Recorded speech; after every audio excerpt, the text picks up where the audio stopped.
Soal sikap KPU dari putusan DKPP, kita tanyakan ke jurnalis Kompas TV, Niputu Trisnanda. Putu, ini kan Hasyim Asyari sudah menyampaikan sikap atas putusan DKPP. Lalu selanjutnya, gimana dengan mekanisme pengganti Hasyim Asyari sebagai Ketua KPU RI? Ya, selamat petang, Audrey dan juga saudara. Sesuai dengan Undang-Undang Pemilu, khususnya pada pasal 10 itu dijelaskan bagaimana proses pergantian ataupun juga pemilihan penentuan dari ketua KPU. Memang ada beberapa hal yang harus dilakukan setelah DKPP ini resmi ataupun juga memutuskan vonis terhadap Hasyim Asyari, di mana yang pertama tentu saja menentukan dan juga mengisi kekosongan dari komisioner KPU yang saat ini sudah ada 7 orang, tapi dengan dipecatnya Hasyim dari posisi ketua dan juga anggota KPU, artinya ada satu posisi yang kosong.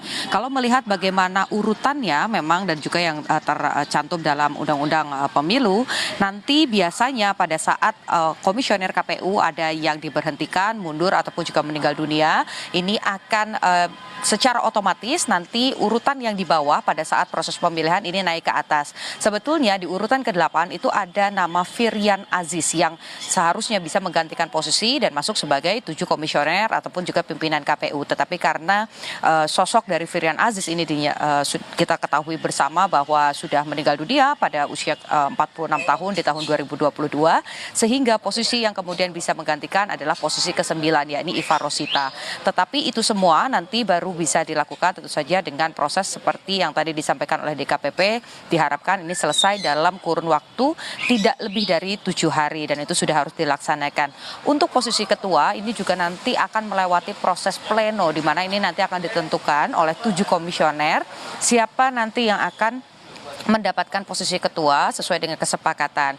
Tetapi untuk resminya nanti kita harus menunggu dari Presiden Republik Indonesia khususnya, yakni Presiden Joko Widodo, yang akan mengeluarkan peraturan presiden yang menyatakan bahwa Hasyim Asyari ini sudah tidak lagi menjabat dan diberhentikan dari posisinya sebagai ketua dan juga anggota. Kemudian nanti yang baru dilantik begitu sebagai komisioner, melakukan proses pleno, baru nanti akan ada satu nama yang bisa dinyatakan sebagai ketua KPU berdasarkan juga dari keputusan atau peraturan dari presiden. Nah, ini yang masih kita nantikan bagaimana respons dari istana. Tadi sebetulnya Audrey dan juga saudara, ini yang juga menarik begitu ya untuk dilihat bagaimana kemudian Hasyim Asyari ini sama sekali tidak menyampaikan permintaan maaf ataupun juga rasa penyesalan kepada korban atau pelapor dalam kasus tindakan asusila yang sudah dinyatakan sah begitu ya oleh DKPP, sehingga berbuntut pada pemecatan dari Hasyim Asyari. Justru yang disampaikan Hasyim hanya sebatas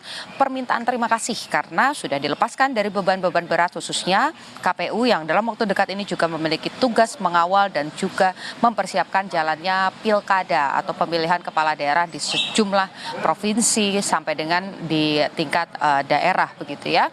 Nah, yang kemudian juga tadi menjadi sorotan sesudah menyampaikan permintaan maaf justru kepada rekan-rekan media ya, bukan kepada korban, Hasyim ini tidak menyampaikan hal lain. Begitu juga dengan komisioner yang tadi mendampingi Hasyim juga tidak menjelaskan secara rinci apa yang sedang dia lakukan. Tapi kalau kita lihat tadi setelah konferensi pers, baik itu Hasyim Asyari dan juga komisioner ini semuanya mengarah ke lantai atas. Biasanya ini akan dilakukan perbincangan secara internal tertutup.